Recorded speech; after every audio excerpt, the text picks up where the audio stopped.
Após a ressurreição e a ascensão de Jesus, a grande missão foi dada aos apóstolos, aos discípulos do Senhor, para que eles fossem por todo o mundo pregando o Evangelho.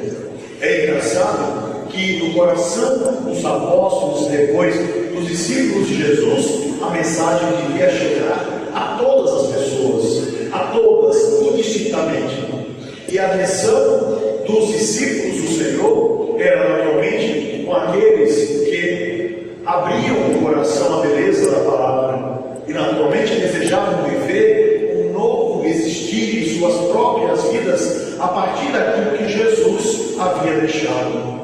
Ora, meus irmãos e minhas irmãs, a palavra se espalha. Os apóstolos se espalham também pelos mais diferentes cantos. Era fundamental cumprir aquilo que Jesus lhes havia dito: ide por todo o mundo pregai o Evangelho. Nós vamos encontrar Pedro pregando ao longo do caminho até chegar finalmente ao coração da humanidade, pelo menos assim se imaginava, ao centro do mundo, que era o antigo Império Romano, que havia dominado todas as nações e que agora estava vivendo um novo momento, com a presença dos cristãos. Para lá também se dirige Paulo, depois de viajar pelos diferentes locais, indo até a região da Grécia, subindo pelo Peloponeso, e indo adiante até finalmente chegar à grande capital do mundo, Roma. É também interessante perceber como os apóstolos tiveram a coragem de ir para todos os cantos. Tiago vai para a Espanha, Tomé se dirige à região da Índia, cada um para um canto diferente, para que não faltasse ao mundo conhecido a palavra da vida, a beleza de Deus que revelava a toda a humanidade verdadeiros sentimentos vindos do céu para transformar a realidade das sociedades. E eles servaram verdadeiramente aquilo que Jesus lhes havia dado. Ora, meus irmãos e minhas irmãs, a palavra é pregada aos mais simples. A palavra é pregada também aos homens que se abrem em todas as classes sociais. Igualmente, a palavra é pregada no centro do grande Império Romano. Ora, aquela palavra de Deus, no início, recebida com tranquilidade, esse Roma tinha tantos deuses, então mais um não seria novidade para eles. Entretanto, a palavra dos discípulos de Jesus, dos apóstolos, dizia: só Deus, apenas o Senhor. Ele nos revelou a verdade, e a verdade deve libertar vocês. E é interessante que esses homens e mulheres refletiam através de suas vidas os sentimentos de Jesus, que acolhia os mais pobres, que acolhia e ao mesmo tempo dava nova vida àqueles que eram surdos. Eles também desejavam que os cegos, principalmente aqueles que, podendo enxergar, não enxergavam a verdade, pudessem perceber o culto que estava ao seu lado. Eles olhavam para todos os cantos e tiravam da marginalidade aqueles que eram esquecidos.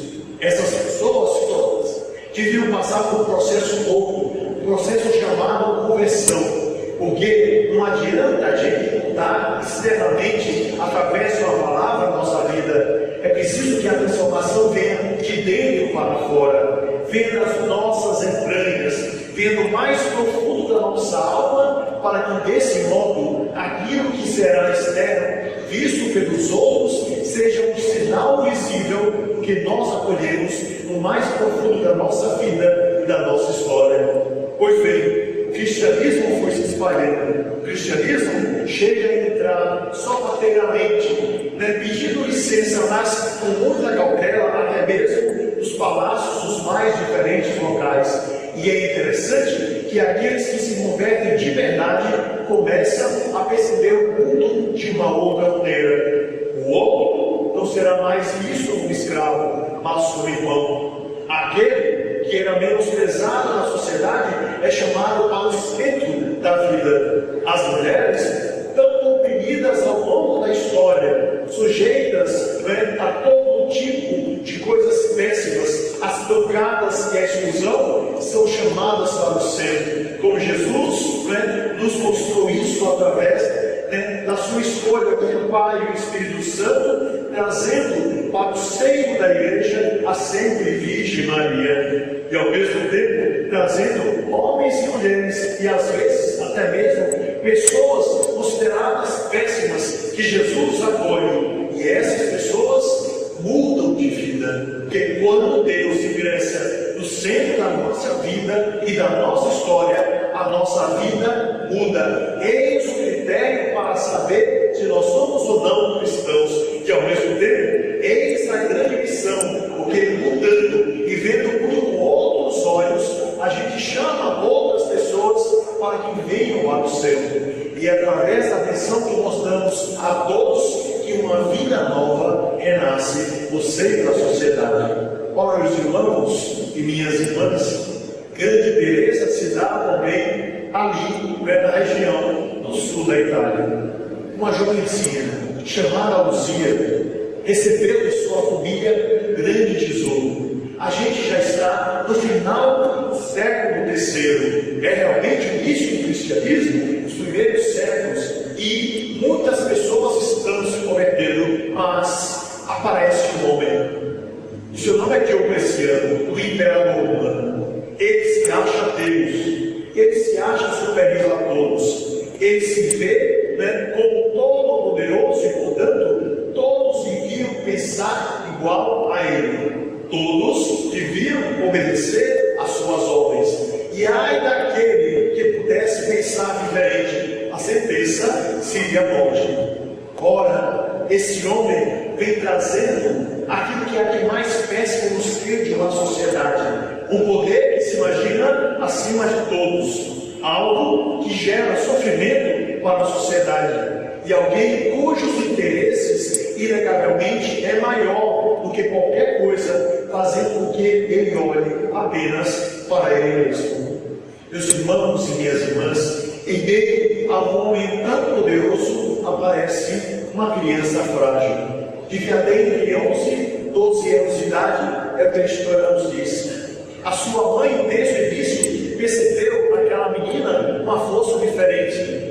Percebeu em Luzia algo que verdadeiramente encantava a família. Ela, em silêncio, havia se encantado com o nosso Senhor Jesus Cristo e fez uma escolha pessoal. Desde sendo tão jovem, desejava que a sua vida toda ela, espírito, alma e corpo, fossem conservados e irrepreensíveis por causa da vida de nosso Senhor Jesus Cristo.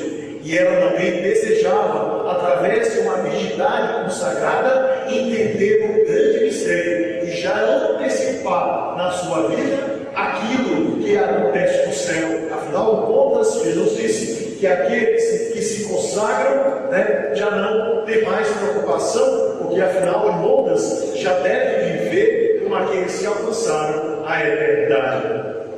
Mas, meus irmãos e minhas irmãs, o casamento já estava sendo programado para aquela jovem.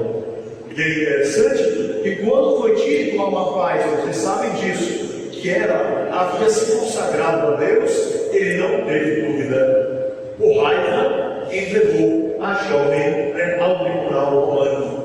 E é interessante perceber que aqueles homens tão fortes, tão poderosos, preparados para a guerra, se viram diante de uma mocinha de apenas 11 anos de idade.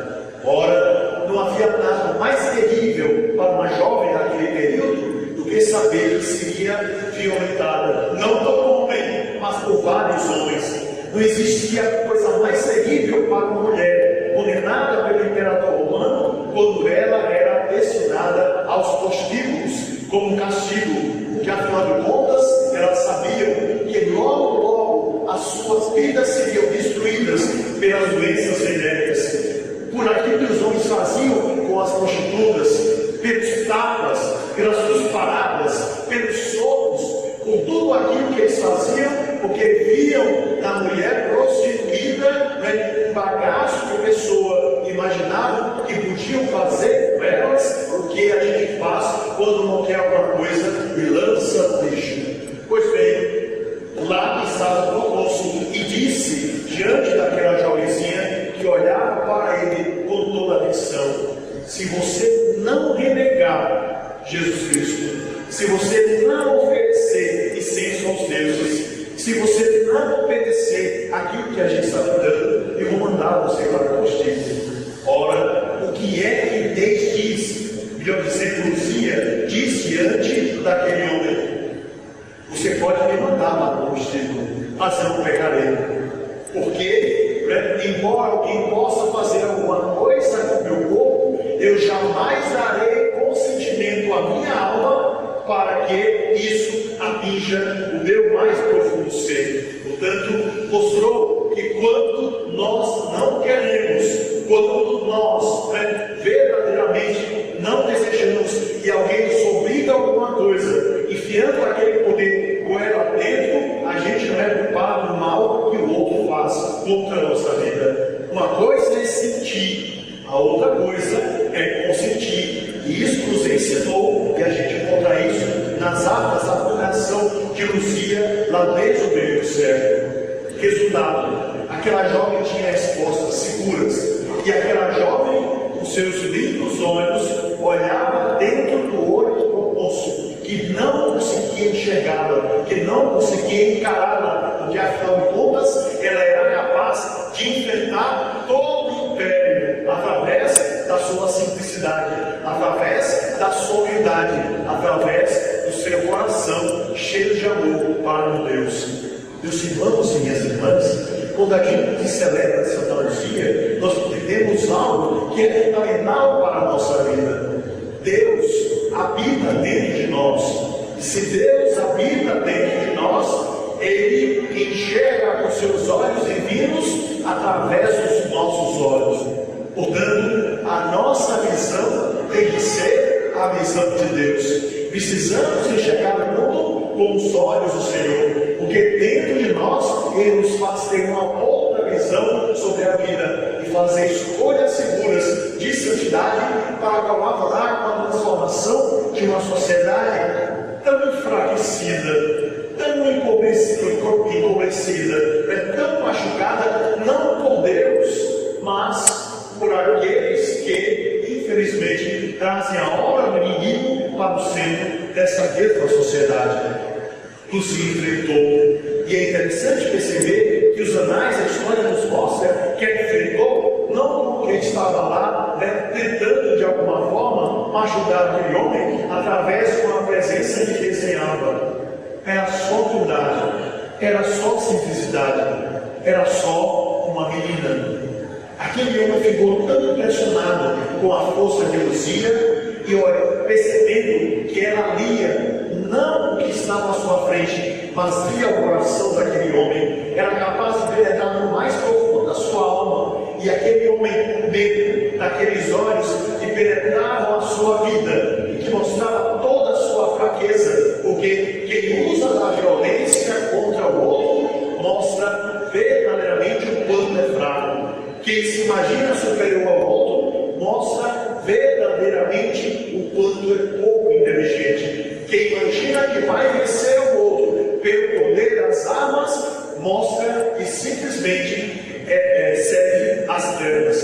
E por causa disso, para que Luzia não pudesse mais olhar para ele, a sentença dele: arranque esses olhos. Quero que ele dissesse: eu não quero que ela enxergue a maldade que eu carrego. Eu não quero que ela enxergue o medo que eu tenho de tanto poder dado a essa garota que me enfrenta. Arranque os olhos para que ela nunca mais possa, olhando para mim, ler aquilo que dentro de mim não presta. Porque esse homem, verdadeiramente, que agora representasse o Estado, ele era um lixo. E quando o nosso lixeiro está cheio, ele transporta para que haja algum tipo de alívio. E ele é exatamente isso, ao passo que naquela jovem não havia outra coisa senão Deus. Não havia naquele coração e naquela alma senão Cristo. Não havia senão naquele coração um desejo de fazer o bem, manifestado pela caridade que ela praticou desde pequena. Ora, meus irmãos, ora, minhas irmãs, eis a grande graça de Luzia, arrancar os olhos, mas agora, quem enxerga Luzia é aquele que está dentro de Luzia, ele é a luz dos seus olhos, arrancado os olhos de Luzia, mas os seus olhos foram capazes de enxergar muito mais longe do que a cidade onde ela vivia. Arrancaram os olhos de Luzia, como arrancaram ali perto os seios de Santa Águeda. Os imperadores sumiram. A história os condenou. Porém, a história elevou a glória dos altares, a simplicidade, a unidade e a santidade de uma jovem que foi capaz de enfrentar todo o império pela força do bem, pela força da paz, pela força da bondade, pela força da misericórdia, pela força que vem de Deus.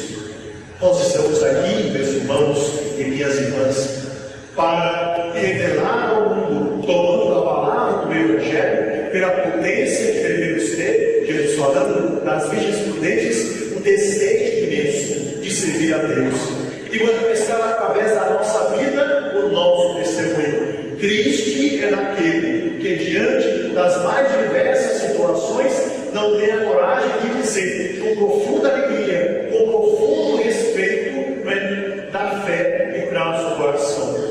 E ao mesmo tempo, é triste perceber ao redor do mundo impérios diversos que desejam matar no coração das pessoas a fé que elas trazem no mais profundo da alma, o desejo que elas têm no céu, e ao mesmo tempo, um desejo imenso de colaborar pela unidade vinda do Senhor para a transformação daquilo que vê de tão feio, realizado pelos maus, no seio da sociedade. Meus irmãos e minhas irmãs, celebremos hoje Santa Luzia com esse desejo. Olhando a nossa santinha e descendo do céu sobre nós, peçamos que nós tenhamos a alegria de enxergar a nós mesmos em primeiro lugar, para que assim a gente possa enxergar os outros. Que o nosso olhar se volte para o mais profundo do nosso ser para perguntar quais são as minhas escolhas. O que na vida cristã eu abracei para poder praticar e realizar aquilo que nosso Senhor Jesus Cristo pede de mim.